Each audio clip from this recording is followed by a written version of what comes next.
All right, let's dive into one of history's biggest mysteries, the Shroud of Turin. This linen cloth bears the image of a man, and some believe it to be, well, the burial cloth of Jesus of Nazareth. You've given us a bunch of different sources for this one. We've got YouTube videos from, well, both believers and skeptics, and even some promotional material for an exhibit. So are you ready to try to figure out what we can about the shroud? Absolutely. It's a mystery that's captivated people for, well, centuries, and it blends science and faith in a really, unique way. Let's just jump right in with probably the biggest controversy, right? Radiocarbon dating. Back in 1988, three different labs dated samples from the shroud. Yeah, and those results were, well, they were pretty So shocking. what did they find? Well, all three labs said that the shroud was from the Middle Ages, somewhere between 1260 and 1390 AD, which, totally contradicts the idea that it's from the time of Jesus. But here's the thing. The Oxford lab got a slightly older date than the other two, even though all three use the same cleaning method. Wait, really? So if the science is good, does that mean the shroud's a fake? Well, not so fast. The radiocarbon dating itself was working fine. They tested control samples, things with known ages, and got the expected results. So there are kind of two main explanations for this. Either the samples were contaminated, or something extraordinary happened that messed with the results. Okay, let's start with contamination. I mean, it makes sense that if something got into the sample, it could change the date, right? And the shroud's been through a lot, like that fire in 1532. Right, but here's the thing. The labs were super careful about cleaning the samples. The idea is that even a tiny amount of contamination, stuff you can't even see, could affect the results. And one of the sources we have suggests that the Oxford lab's use of petroleum ether might be why they got a slightly older date. Apparently, this solvent is really good at removing certain types of contaminants. Yeah, and there are calculations that show even a small percentage of contamination could shift a first century cloth to a 14th century date. Wow. So could we test this further, like analyze the samples again for those specific contaminants? You definitely could. That might provide some more evidence. But some experts think that the level of contamination needed to shift the date that much would be pretty obvious. Either you'd be able to see it, or you'd see it under a microscope. Hmm. Okay. And then there's this other issue, right? The way the labs divided up the samples didn't seem to affect the dating results. That makes the contamination theory a little harder to believe. Yeah, that's a good point. So maybe contamination alone isn't the answer. Maybe we need to look at some of the more unconventional explanations. Okay, let's hear about the unconventional stuff. We have this guy, Bob Rucker, a nuclear engineer. He believes something happened during Jesus' resurrection that affected the shroud. And his theory involves neutrons. Right, those subatomic particles. Yeah, exactly. Rucker's argument is that when Jesus resurrected, his body released a burst of neutrons. And these neutrons would have converted some of the nitrogen in the shroud's linen fibers into carbon-14, which would throw off the dating. But for this to work, the neutrons had to be emitted in a very specific way, basically focused in a straight vertical line and slowed down. It's the only way to explain how the carbon-14 is distributed. So he's not just making stuff up. He's using science to try to explain this. Exactly. He even uses this sophisticated nuclear modeling software to back up his claims. And he predicts that if you tested certain areas of the shroud again, they'd show much older dates. But here's the thing. His whole hypothesis is based on some pretty big assumptions about what happened during the resurrection, and that's not really something science can typically test. So he's trying to find a scientific explanation for a miracle. Does that even make sense? Well, it definitely pushes the boundaries of traditional science, but it's interesting how he's trying to connect scientific inquiry with, matters of faith. What do you think? I guess I'm just impressed by how bold he is. Whether he's right or wrong. He's making us think about what science can and can't explain. Okay, but let's move on to the image itself for a minute. That's one of the most mysterious parts of the shroud, right? And there are a ton of theories about how it got there. Oh, yeah, definitely. Everything from artistic techniques to natural chemical reactions to, well, you guessed it, radiation. Okay, so since we were just talking about Rucker's neutron theory, let's stick with radiation. Sounds good. But explaining the image is, well, it's a real puzzle. It's only on the very top fibers of the cloth. It's a negative image. And the coloration is uniform no matter how the body was positioned. Yeah, that's definitely weird. It is. One theory is that the image was created by proton radiation. Protons emitted from Jesus's body during the resurrection. This actually fits into Rucker's model because he's talking about both protons and neutrons. Okay, so how would protons even create an image? Well, the idea is that the protons would have had to have a very specific energy level. to penetrate the fibers to the exact depth that we see. Some researchers have actually used computer programs to try and simulate this to see how the image might have formed. So what are the problems with this theory? Well, first of all, there's no real scientific evidence to support it. Second, it's really hard to explain how the coloration of the image is so uniform. And most importantly, we don't know of any natural mechanism that could produce protons with those specific characteristics. Okay, so that doesn't seem very likely. But before we move on, let's throw in another layer of complexity, the patch hypothesis. This one got popular after those radiocarbon dating results. Yeah. And the idea is that the area they sampled for dating was actually part of a medieval repair. So could that explain the date?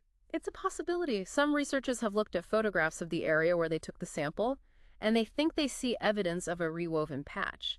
And if that patch was from a later period, it would have younger carbon in it, which would skew the results. Okay, but wouldn't a medieval repair be super obvious? Like, would the experts have seen it? You'd think so.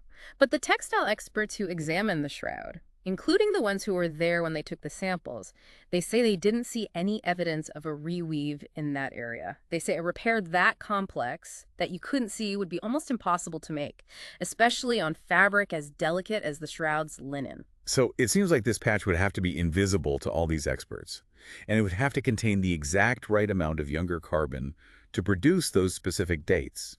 And it would have to line up perfectly with how the labs divided the samples centuries later. Right, it does seem like a lot of coincidences. It does. So, while the patch hypothesis is popular, there's not a lot of evidence to support it. Okay, well, before we wrap up this part of our deep dive, let's just throw out a few more interesting details from your sources to keep everyone on the edge of their seats. Okay, so we have the Sudarium of Oviedo, another cloth relic. Supposedly it's Jesus's face cloth. And depending on who you ask, it either supports or contradicts the shroud's authenticity. It's interesting how all these different relics are kind of woven into the story. They are. And then there's this thing called invisible mending, a technique for repairing valuable textiles. Some people think this could have created a patch on the shroud that no one could detect. But if it was so invisible, why were there other repairs on the shroud that were so obvious? Yeah, good question. It's possible, but whether or not you could do that on such a delicate fabric is highly debated. Okay, and then there's the pollen evidence. Some say this links the shroud to Jerusalem, and then there are those claims about the blood type, AB negative, right? All of those details, even though they're often disputed, definitely add to the mystery. And they touch on some big themes, you know? Faith, science, and our desire to find proof for what we believe. Okay, well, we've covered a lot of ground here. Radiocarbon dating, image formation, extraordinary explanations. It's like peeling back the layers of an onion, only to find more layers. Exactly. We've only just scratched the surface of the Shroud of Turin. It's a true enigma. Welcome back to our deep dive into the Shroud of Turin. We're picking up right where we left off, going deeper into the claims about the shroud. It's really amazing how much research has been done on this one artifact. Yeah, it really shows how much this thing has captivated people. For centuries, I mean. Let's talk about the blood on the shroud. It's a big part of the story. Yeah. Some people say the blood type is AB negative, and they use that to argue that the shroud must be authentic, because AB negative is so rare. Yeah, that's a claim we need to look at carefully. Okay. One of our sources, Hugh Ferry, he's a shroud skeptic, and he actually goes into this whole blood type argument and shows how people are misunderstanding some basic stuff about blood typing. Okay, so before we get into the shroud, can we just back up for a second? How does blood typing even work? Sure, think of it like a lock and key. Your red blood cells have these things called antigens on their surface. Those are the locks. All right. And your blood serum has antibodies, which are like the keys. If you mix blood types that don't match, the antibodies attack the antigens and the blood clots. Got it. So what does this have to do with the AB blood claim? Well, AB blood is special because it has both A and B antigens. But it doesn't have any antibodies against either one. This means someone with AB blood can receive blood from anyone without it clotting. They're like universal recipients. Exactly. Okay, so where did the shroud people go wrong? Well, they jumped to the conclusion that because AB is rare, finding it on the shroud would prove it was authentic. But they missed something really important. Just because something doesn't cause clotting doesn't mean it's AB blood. So what else could it be? Well, Ferry uses this funny analogy. He says AB blood is like strawberry jelly. Strawberry jelly doesn't have antibodies either. Huh. You wouldn't assume strawberry jelly is blood just because it doesn't clot, right? That's a good point, yeah. So just because there's no clotting on the shroud doesn't mean we know anything about the blood type. There Exactly. could be all kinds of stuff on there that wouldn't clot. Right. There are lots of other possibilities. This kind of reminds me of another thing Ferry debunks, the idea that the dust on the shroud links it to Jerusalem. Oh, yeah, that one. Tell me more about that. So some proponents say that the dust particles have a unique elemental composition, like a fingerprint. Huh. And they say it matches limestone found in Jerusalem. So they say this means the shroud was there. Okay, so they're using geology to try and connect the shroud to the Holy Land. Exactly. Interesting. But Ferry looked at the data and found that the shroud's elemental profile, it actually matches limestone from a quarry near Paris, more closely than it matches the Jerusalem limestone. Oh, wow. So the evidence points away from Jerusalem. It does. Oh. And Ferry also talks about how important sample size is. If you only have a few samples, you can end up with misleading correlations. Right. Like if you only surveyed 10 people about their favorite ice cream flavor, you might get a totally different answer than if you surveyed 1,000 people. That's a great analogy. You need enough data to be confident in your conclusions. Okay, so this limestone thing, it doesn't really hold up. Right. It doesn't really support the idea that the shroud was in Jerusalem. And what about that other cloth, the Sudarium of Oviedo, the one some people think is Jesus's face cloth? Oh, yeah. What did Ferry find about that? Well, his analysis suggests that the dust on the Sudarium, it matches limestone from southern Spain. Not Jerusalem. Nope. And not even Oviedo, Yeah. where they keep the Sudarium. Right. So, another twist. It seems like we really need to be careful about all these claims. Yeah, Ferry's research definitely reminds us to be skeptical and to think critically about the evidence. Okay, well, speaking of critical thinking, let's talk about that Pash hypothesis again. The one that says the area they sampled for dating was actually a medieval repair. Right. That one's pretty popular among people who believe the shroud is authentic. So what's the evidence for that? Well, one argument is that they use this technique called invisible mending to fix the shroud. It's where you weave new threads into the damaged area so carefully that you can barely see the repair. So is it really invisible? Well, you have to be careful about what invisible means. It might be invisible to, the average person. Right. But a textile expert, someone who really knows what they're looking at, they can usually spot the signs of a repair. And remember, there were textile experts there when they sampled the shroud. If there was an invisible mend, wouldn't they have seen it? You would think so. And all the experts who examined the shroud before and during the sampling, they all said they didn't see any evidence of a reweave in that area. So it doesn't seem very likely that they missed something that complex, Right. especially with how much attention the shroud has gotten. Yeah, it's been studied a lot. Okay, but let's say there was an invisible mend. What would it have to be like to explain the radiocarbon dating? Well, to change the date from the 1st century to the 13th century, the patch would have to have a lot of younger carbon in it. Like 80% of the total carbon in that area. 80%. That's a lot. Yeah. And it would have to be so perfectly woven that you couldn't even see it under a microscope. Right. And it would have to line up perfectly with how they divided the samples. Hundreds of years later. That's a lot of ifs. It is. So maybe this patch theory is more wishful thinking than science. Yeah, it seems like the simplest explanation. The one supported by the radiocarbon dating and the lack of any physical evidence for a patch is that the shroud is from the Middle Ages. Okay, so that's the most likely scenario. Based on the evidence, yes. But I know there are still people who believe it's authentic. Oh, yeah, absolutely. Mm-hmm. And even though we might not agree with them, it's important to recognize that their beliefs are often based on strong faith and personal convictions. Right. It's not always about the science. Sometimes it's about something deeper. Okay, let's move on to another argument we see a lot. The idea that all the research that's been done on the shroud, that somehow proves it must be authentic. Yeah, the more research equals more truth argument. Right. But that doesn't really hold up. Okay, so people point to all these studies and analyses and say, look, it must be important if so many people are studying it, but does that really prove anything? Not necessarily. Yeah. Hugh Ferry actually talks about this too. He says just because there's a ton of research doesn't mean the evidence is any good. Right. The quality of the research matters more than the quantity. So you could have 1,000 studies that are all flawed, and it wouldn't prove anything. Exactly. And Ferry also points out that a lot of the shroud research, it's been done by people who already believe it's authentic. So they're already biased. Right. And that can affect how they interpret the data. It can. It's like trying to judge a singing competition, Yeah. where all the judges are the singer's family. Yeah. You're probably not going to get a very fair assessment. That's a great way to put it. You need objectivity in science. Absolutely. Okay, so just because there's a mountain of shroud research doesn't mean we should just blindly accept all the conclusions. We still need to think critically. Right. We need to look at the data ourselves, understand the methods, and decide if the arguments make sense. Okay, now let's talk about the pollen grains on the shroud. That's a really interesting detail. That's led to a lot of speculation. Pollen analysis can be a really powerful tool.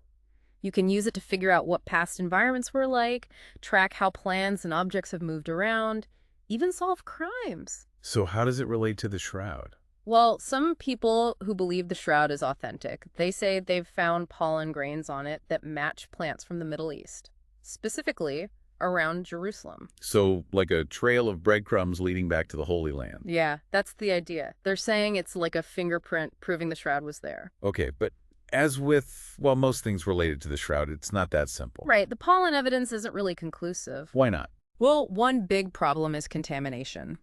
The shroud has been handled by tons of people over the centuries. So it's easy for it to pick up pollen from all sorts of places. Yeah, it's been traveling around and on display. Right. So how do they know what pollen was originally on the shroud and what pollen got there later? Well, they try to find pollen grains that are actually embedded within the fibers of the cloth. The idea is that this pollen was probably there when the cloth was made, or at least soon after. So they're not just looking for pollen sitting on the surface. Right, they're looking for pollen that's kind of woven into the fabric. Okay. But even then, it's hard to rule out contamination. The shroud has been through a lot, like that fire we talked about, and all sorts of preservation efforts. Pollen could have gotten embedded during those events too. So even if they find embedded pollen, it doesn't necessarily mean it's from the shroud's original location. Exactly. Okay, so that makes things tricky. It does. And there's another challenge, right? Yeah, even if you can identify the pollen and figure out what plant it came from, it doesn't mean, where that plant was growing. Some plants grow in lots of different places. Exactly. So finding pollen from a plant that grows in Jerusalem doesn't automatically mean the shroud was there. Right, it's like finding a seashell on the beach and assuming it came from a specific spot in the ocean. Yeah, you can't really know. To make a stronger case, researchers need to find pollen from a bunch of different plants. Plants that are known to grow together in a specific area. So like a whole ecosystem's worth of pollen. Yeah, but even then, there's always a chance that those same plants could be found somewhere else. Right. Okay, so it seems like pollen analysis is interesting, but it can't tell us for sure where the shroud came from.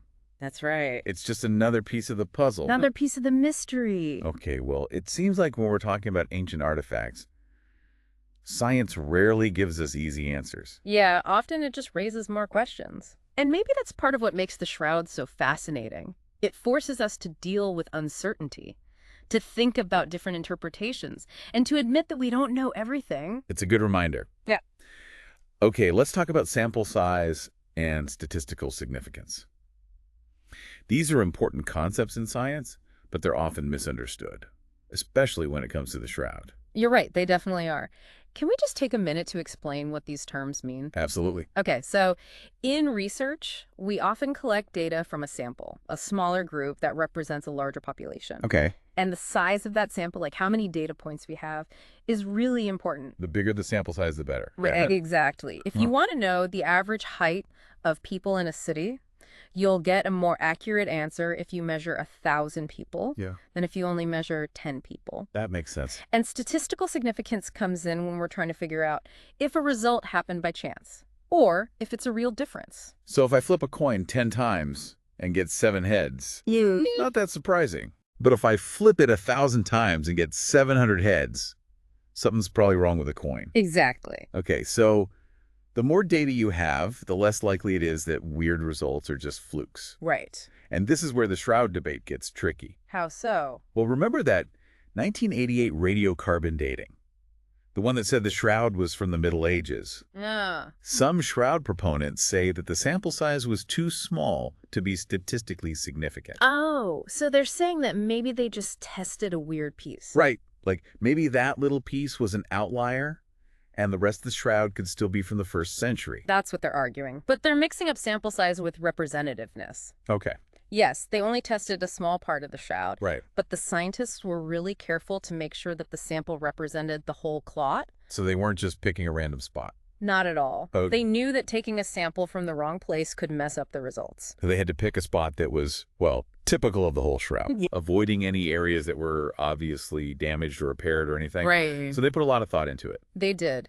Okay. And to be extra sure, they divided the sample into smaller pieces, and they had 3 different labs analyze them, using different techniques. To get multiple opinions. Exactly, and all the results were basically the same. So that makes it even more likely that the sample they tested really reflects the age of the whole shroud. Okay, so even though the sample was small, it was carefully chosen to make sure the results were accurate for the whole cloth. That's a really important point. It is. The scientists who did the dating were experts, and they did everything they could to make sure their work was valid and reliable. Okay, so that argument about the sample size being too small, it doesn't really hold up. It doesn't. Okay, good to know. It seems like understanding a little bit of the science can really help us see through some of the claims about the shroud. It definitely can. Okay, let's move on to another hypothesis. This one's a bit more recent. The idea that neutron capture might explain the radiocarbon dating. This gets into some pretty complex physics, like subatomic particles and stuff. Oh, yeah, that sounds complicated. Don't worry, I think we can explain it. First, let's just quickly review atoms and isotopes. You remember those from school? Vaguely. Okay, so every atom has a nucleus in the center, and that nucleus contains protons and neutrons. Right. And the number of protons determines what element it is. So carbon always has 6 protons. Okay, I remember that from chemistry class. And what about isotopes? Remind me. So isotopes are atoms of the same element. They have the same number of protons, but a different number of neutrons. Carbon-14, the one they use for radiocarbon dating. That's a rare form of a carbon with 8 neutrons instead of the usual 6. Okay, got it. So where does neutron capture come in? Yeah, good question. Neutron capture is when a nucleus absorbs a neutron, and it changes into a different isotope. The hypothesis about the shroud is that somehow neutron capture increased the amount of carbon-14 in the cloth, which made it look younger than it really is. Okay, that's an interesting idea. But where would all those extra neutrons come from? That's the big question, right? Giz. The people who believe this hypothesis have a few different ideas. One is that the shroud was exposed to cosmic rays. Oh, like those high-energy particles from space? Yeah. I've heard of those. They can definitely interact with atoms and cause neutron capture, They can. but aren't they pretty weak here on Earth? You're right. The amount of cosmic rays that reach us is pretty low, so it's unlikely they could have changed the shroud's date that much. So cosmic rays are probably out. What about other sources of neutrons? Well, some people have suggested earthquakes. They can release bursts of neutrons. But could an earthquake really zap the shroud with enough neutrons to change its age? It's possible, but the bursts from earthquakes are usually pretty short and not intense enough to make a big difference in carbon-14 levels. Okay, so earthquakes probably aren't the answer either. What else is there? Well, one hypothesis that's a little more intriguing involves something called piezoelectric neutron emission. Piezoelectric. Yeah, it's a mouthful. It is. Basically, certain materials can emit neutrons when you put them under pressure. Okay, and how does this apply to the shroud? Well, the shroud is made of linen, right? Yeah. Linen contains cellulose, and cellulose can actually exhibit these piezoelectric properties. So some researchers think that all the stresses the shroud might have gone through, like being folded and handled, or even the forces during the crucifixion, Oh, wow. they think those stresses could have triggered neutron emission. So the shroud itself could have been giving off neutrons. That's the idea. But the problem is, piezoelectric neutron emission is a pretty weak phenomenon. It's unlikely that the stresses on the shroud would have created enough neutrons to really affect its carbon-14 levels. So are we back to square one? Well, not necessarily. Researchers are still looking into the neutron capture hypothesis. Okay. They're investigating other potential sources of neutrons, some of them pretty unconventional, like solar flares, or even hypothetical geological events. So we're getting into what-if territory. Yeah, kind of. But that's okay. Right. That's part of how science works. It is. You have to explore different ideas and test different hypotheses, even the ones that seem a little out there. Exactly. Even if the neutron capture idea doesn't turn out to be right, it's still leading to new research. It is. And it's helping us understand how physics might play a role in preserving these ancient objects. It's a good point. Okay, well, before we wrap up this section, I want to talk about something that often gets overlooked in the shroud debate. Psychological biases. Oh, yeah, that's important. It is. Especially with something like the shroud. where people have such strong feelings. Exactly. Our own psychology can really affect how we see the evidence. So let's talk about confirmation bias. That's the tendency to look for information that confirms what we already believe. It's something we all do. We do. It's hard to avoid, It is. but it can really get in the way of objective analysis. And with the shroud, confirmation bias can go both ways. How so? Well, people who believe the shroud is authentic, they might focus on the evidence that supports their belief and ignore the evidence that contradicts it. Right. And people who are skeptical, they might do the opposite. They might focus on the flaws in the pro-authenticity arguments and ignore anything that might challenge their skepticism. Exactly. It's like we're all wearing these glasses that change how we see the world. That's a good way to put it. And this bias isn't just for everyday people. Even scientists can fall prey to it. Even with all their training, yeah. So it's important to be aware of these biases, both in ourselves and in the researchers whose work we're looking at. Absolutely. Critical thinking means recognizing our own biases and being open to other perspectives. And being willing to change our minds. When we see evidence that contradicts what we thought, Exactly. that's real intellectual humility. It is. So as we continue to learn about the Shroud of Turin, we need to keep these biases in mind. Definitely. Okay, let's move on to something else that's really captured people's imaginations. The art and imagery inspired by the Shroud. It's amazing how much art the Shroud has inspired. Over the centuries, I mean. It's like this window into how people have viewed this object over time. It is. Okay, so one of the earliest depictions we have is a fresco from the 14th century. Oh, wow. It's in a church in Italy, and it shows angels holding the shroud up in the air. So even back then, it was seen as something special. Yeah, it was already a sacred object, And as we move through history, the art gets more elaborate and detailed. like during the Renaissance. Exactly. Artists like Albrecht Dürer and Andrea Mantegna, they included the shroud in their religious paintings. Yeah, often using it as a backdrop for scenes of the Passion or the Resurrection. And their paintings often focused on how anatomically accurate the image was. Yeah, it was the Renaissance, so people were really interested in the human body and portraying things realistically. Okay, so these artists weren't just copying the shroud, they were interpreting it. Exactly. They were making it part of their own creative vision. And that reminds us that art is always changing, reflecting the culture and ideas of its time. Good point. Then in the 19th century, photography comes along, Yeah. and that really changed how people saw the shroud. It did. So in 1898, this Italian photographer, Secondo Pia, Yeah. he took the first successful photograph of the shroud. Yeah, and that caused a huge sensation It did. because the photograph showed this incredibly clear negative image of the man on the shroud. And that sparked even more debate about whether it was authentic or not. Definitely. The photographic image was so detailed, so three-dimensional. Yeah, it really captured people's imaginations. It did. And suddenly, people all over the world could see the shroud's image. So technology changed how we view this artifact. And that photograph became iconic. Oh, yeah. You see it everywhere. It's in art, it's on devotional items, even in popular culture. It became a symbol of the Passion and the Resurrection. It did. Okay, so moving into the 20th century, you see the shroud's imagery popping up in all these new art movements. Yeah, like abstract expressionism and surrealism. Right. They were drawn to the shroud's, well, mysterious nature. They were. Okay. And their interpretations often explored these big themes like mortality, suffering, and transcendence. It's amazing how the shroud has continued to inspire artists in so many different ways. It is. It shows how powerful this relic is. It does. Okay, well, before we move on, I want to mention this one specific artistic interpretation, this immersive exhibit that's happening soon. Oh, yeah, at Christ Cathedral in California. That's the one. We got some promotional materials for it. And it's really interesting how they're using technology and art to create this, well, 21st century experience of the shroud. Yeah, it sounds pretty amazing. Yeah. They're calling it a multi-sensory journey. They're using all this advanced technology like projections and 3D recreations. And immersive sound design. Yeah, they're trying to transport people into the world of the shroud. It sounds ambitious. It does. The creators are saying they want to show how science and faith can coexist and how they can both provide evidence for the shroud's authenticity. Okay, that's a bold claim. It is, especially considering all the scientific evidence we've talked about, Right. which mostly suggests the shroud is from the Middle Ages. So it'll be interesting to see how they try to reconcile those two things. Definitely. This just shows how the shroud continues to spark debate and inspire people. Even as science learns more about it.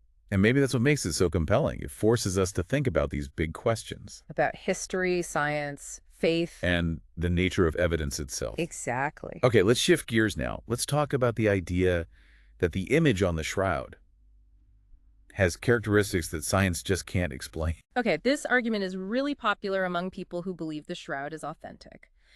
And they say that the image's properties are so unusual, so miraculous, basically, that they must have been created by something supernatural. So they're saying the image is basically beyond our comprehension. It's divine. That's the idea.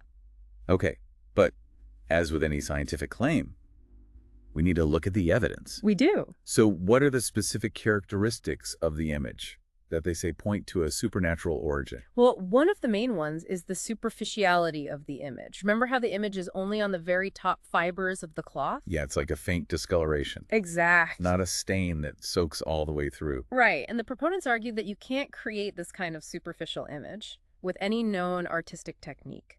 They say if you tried to reproduce it, you'd either get an image that goes too deep into the fibers or an image that lacks the detail and precision of the shroud image.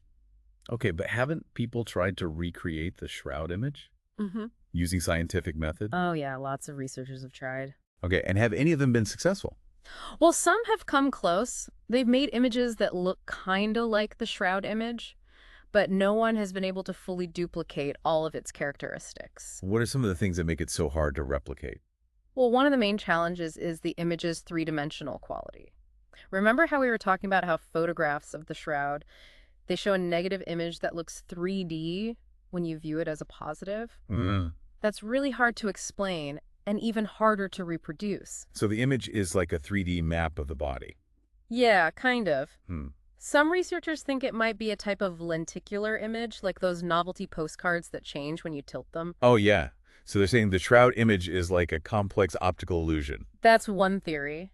But creating a lenticular image on a linen cloth and one as detailed as the shroud, that would be incredibly difficult, even with modern technology. Oh, okay. So again, we're back to the idea that the image is so weird that we just can't explain it. That's what a lot of shroud proponents believe. So they say that these unique characteristics and the fact that we don't have a scientific explanation, that means it must be supernatural. Right. But even if we can't explain how the image was made, doesn't mean it's automatically a miracle, right? Welcome back to our deep dive into the Shroud of Turin. It's been quite a journey, hasn't it? It has. We've explored the history, the science, even the art inspired by the shroud. And all the controversy. Yeah, all the debate. It's amazing how this one artifact continues to fascinate people, even with all the scientific advancements we've made. It really shows how powerful this object is, how it makes us think about, well, big questions. Big questions about evidence, about belief. Yeah. About what we can and can't know. Exactly. Okay, well, let's talk about one more aspect of the shroud debate. The question of whether the shroud still has spiritual significance, even if it's not authentic. Yeah, that's a question that goes beyond science. It does. It gets into faith and personal interpretation. For a lot of people, the shroud's value is symbolic. It's not about whether it's historically accurate. Right, it's about what it represents. Christ's suffering and resurrection. Exactly. They see it as a tangible reminder of their faith. A way to connect with the story of Jesus on a deeper level. Okay, so even if the shroud wasn't actually Jesus's burial cloth, it can still be a powerful image. It can. The details, the way it looks, it evokes strong emotions, make people think. It's like a work of art that speaks to the soul. And for some people, venerating the shroud, touching it, praying to it, that's a way of expressing their devotion. And feeling closer to God. And that's not necessarily diminished by the possibility that it's a medieval creation. Right. Some people would say that the shroud's power comes from its ability to inspire faith, not from its historical accuracy. They might even point out that there are other religious relics. Ones that the Catholic Church considers authentic. That have turned out to be from a later period than originally thought. But people still find them meaningful. So maybe the question of whether the shroud is real or not is less important than its ability to, well, help people grow in their faith. It's a reminder that faith is complex. It's not always about what science can prove. And objects can have deep spiritual meaning for people, even if we don't know their exact history. Okay, well, as we wrap up our deep dive into the Shroud of Turin, I hope you've learned something new. I hope you've enjoyed the journey. We've covered a lot of ground. Centuries of history, scientific evidence, debates about faith and belief. We've heard passionate arguments from both sides and explored how the shroud has influenced art and culture. And even though we might not have definitive answers about the shroud's origin, We hope this deep dive has given you some tools for thinking critically, evaluating evidence, and having respectful conversations about these complex issues. remember, the shroud is still a mystery. It's an enigma. It challenges us to keep exploring, keep asking questions. To keep searching for answers. So stay curious and let the shroud's legacy inspire you on your own journey.